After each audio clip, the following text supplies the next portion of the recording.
வணக்கம். இன்னைக்கு மிக துக்கத்தோட தான் இந்த பதிவை பதிவிடுறேன். இந்தியாவில் இதயம் வெடித்ததா? ஹிந்தியில சொல்லுவாங்க, தில்லி தில் வாலோங்கி. யாருக்கு இதயம் இருக்கோ, அன்பான இதயம் இருக்கோ, அவங்களுக்கு தான் தில்லி அப்படின்னு. திங்கட்கிழமை மாலை 6:52 அமைதியான ஒரு மாலை நேரத்துல ஒரு பயங்கர வெடிச்சத்தோட ஒரு கார்ல பயங்கரமான சத்தத்தோட கார் வெடிச்சது. அந்த car I-20 Haryana registration number 26CE 7674 குருகிராமத்துல முகமது சல்மான் என்பவருடைய கார் அது.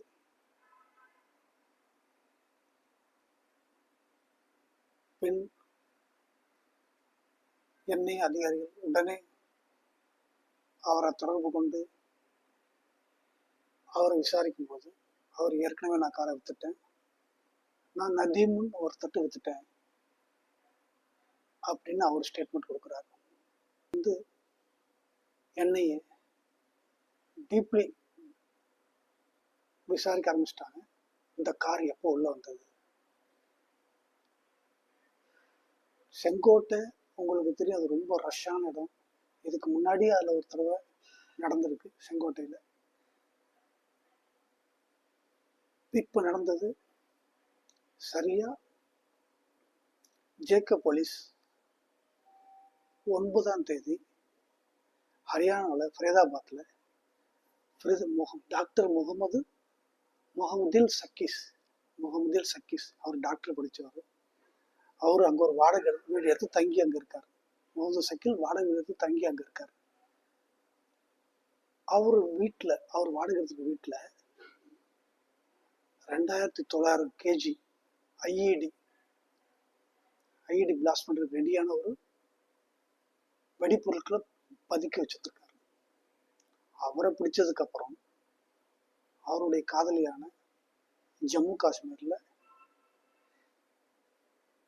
சக்கீல்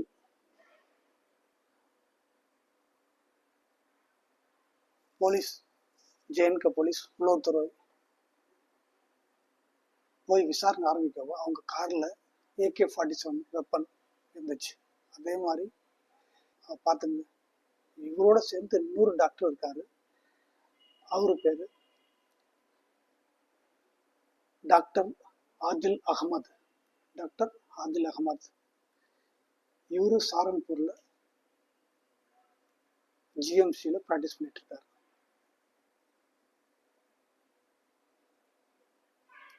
இப்ப என்ன வருதுன்னா, இது எவ்வளவு பெரிய ஒரு வெடிவிபத்து அவங்க தயார் பண்ணிட்டு இருக்காங்க.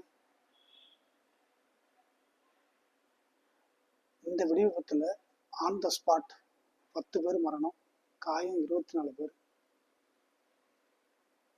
நடந்த இடம் கேட் நம்பர் 1ல மெட்ரோ ஸ்டேஷன் அருகில். வெடிப்பு மிகவும் சக்தி வாய்ந்ததுனால பலரின் உடல்பாகங்கள் வெகு தொலைவில் வெடித்து சிதறின. வாகனங்கள் துண்டு துண்டாக சிதறின. வாகனம் நிறுத்தமான இடத்தில் வாகனம் துண்டு துண்டாக கிடைத்தன. வெடிப்பின் சத்தம் 2.5 கிலோமீட்டர் தூரம் வரை கேட்டது. ஆனால் இதுவரை காவல்துறையினர் கூற்றுப்படி இந்த தாக்குதலுக்கு இதுவரை பொறுப்பேற்கவில்லை. 14 ஆண்டுக்கு அப்புறம் டெல்லியில மீண்டும் பயங்கரவாதமா நமது பாரத பிரதமர் திரு நரேந்திர மோடி அவர்கள் இரங்கல் தெரிவித்தார். நமது பாரத பிரதமர் உடனே ஹோம் மினிஸ்டர் அமித்ஷாவை சந்தித்து விவரங்களை கேட்டிருந்தார். மேலும் இரங்கல் தெரிவித்தார். உள்துறை அமைச்சரும் தன்னுடைய இரங்கலை தெரிவித்தார். உடனே இரவில் ஸ்பாட்டுக்கு வந்து தகவல்களை தெரிந்து கொண்டார். மேலும் அங்கு பக்கத்தில் இருக்கும் ஹாஸ்பிட்டல் சென்று அங்கு LNJP ஹாஸ்பிட்டலில் காயமடைந்தவர்களை சந்தித்து அவர்களுக்கு தேவையான உதவிகளை செய்து தருவது என்றும் கூறினார். மனவேதனை அளிக்கிறது என்று மக்களவை எதிர்கட்சி தலைவர் ராகுல் காந்தி அறிவித்தார். முழு விசாரணை வேண்டும் என மல்லிகார்ஜுன் கார்கே அவர்களும் தெரிவித்தார். காங்கிரஸ் தலைவர் ஹைதராபாத்தில்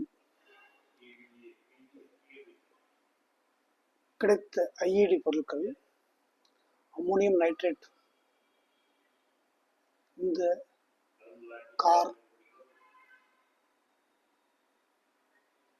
ஸ்பெஷலிஸ்ட் ஆராய்ச்சி செய்து கொண்டிருக்கிறார்கள்.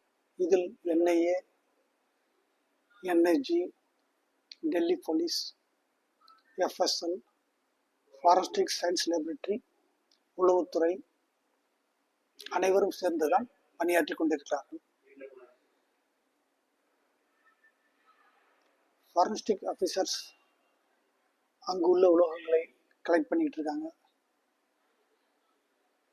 எலக்ட்ரிக் சர்க்கட்ஸ் கிடைக்கும் பொருட்கள் எல்லாரும் எடுத்து அதை ஃபாரஸ்டிக்.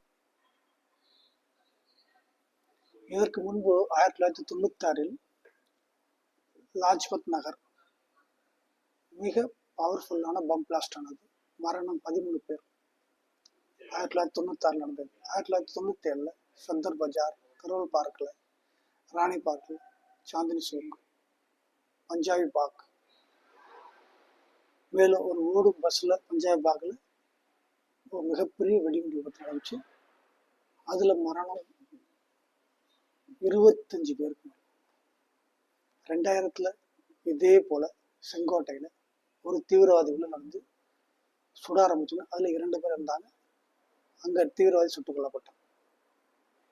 இது 2001 பார்லிமெண்ட் அட்டாக். எல்லாருக்கும் தெரிஞ்சது. பார்லிமெண்ட் அட்டாக் அப்ப CRPல டெல்லி போலீஸ், இந்த பார்லிமெண்ட் பணியாளர்கள் 15 பேர் பக்கம் இறந்துட்டாங்க.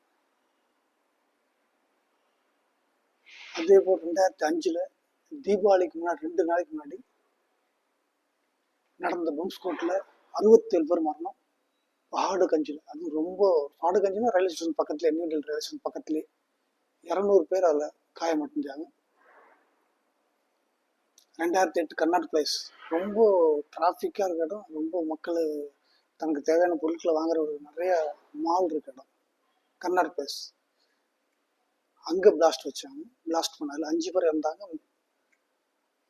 மேலும் அது பக்கத்தில் ஒரு 15 பேர், மொத்தம் 20 பேர் அந்த இடத்துல இறந்தாங்க. 2011 டெல்லி ஹைகோர்ட் வெளியில் பம் பிளாஸ்ட், அதில் மரணம் அடைஞ்சாங்க. 9 பேர் காயம், 50 பேர். இப்படி டெல்லி இது வரைக்கும் 7 முறை சந்திச்சிருக்கு. இது 8வது முறை.